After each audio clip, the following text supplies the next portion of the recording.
নাগরিক জীবনের গতি আর আধুনিকতার সমর্থক হয়ে উঠেছে তিলোত্তমা ঢাকার মেট্রো রেল। এই জার্নি করে প্রতিদিন যাতায়াত করে লাখো মানুষ। যাত্রীদের প্রতিদিনের যাতায়াতে এবং কাজের গতিতে যেন কোনো বাধা সৃষ্টি না হয় সে লক্ষ্যেই এবার এক মানবিক ও অনন্য উদ্যোগের পথে হেঁটেছে রাষ্ট্র। যাতায়াতের চিরচেনা রূপ বদলে দিয়ে এবার এক নতুন সমতার বার্তা দিয়েছে দ্রুতগতির এই গণপরিবহন।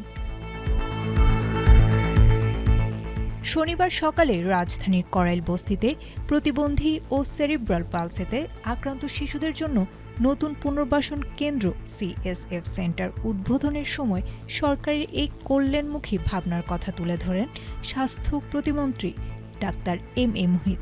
তিনি জানান, বিশেষ চাহিদাসম্পন্ন নাগরিকদের যাতায়াত আরও সহজ, স্বাচ্ছন্দ্যময় ও সাশ্রয়ী করতে মেট্রো রেলে শতভাগ ভাড়ার পরিবর্তে এখন থেকে মাত্র অর্ধেক বা 50% ভাড়া নেওয়ার পরিকল্পনা করেছে সরকার।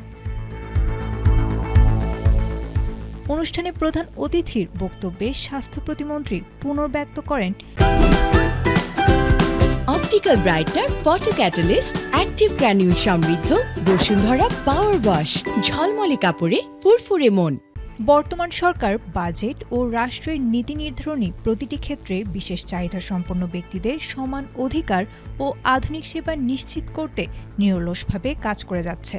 কেবল যাতায়াত ব্যবস্থাপনাই নয়, দেশের প্রতিটি জেলায় প্রতিবন্ধী শিশুদের জন্য বিশেষায়িত ও উন্নত শিক্ষা ব্যবস্থা চালুর মহাপরিকল্পনাও ইতোমধ্যে হাতে নেওয়া হয়েছে।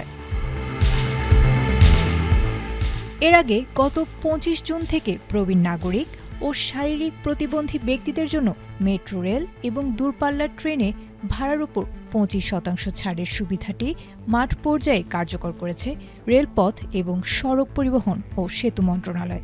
সেই ধারাবাহিকতায় বিশেষ চাহিদা সম্পন্ন ব্যক্তিদের জন্য এই হাফ ভাড়া বা 50% করার উদ্যোগটি দেশের অন্তর্ভুক্তিমূলক সমাজ গঠনে একটি বড় মাইলফলক হিসেবে কাজ করবে বলে মনে করছেন সংশ্লিষ্টরা।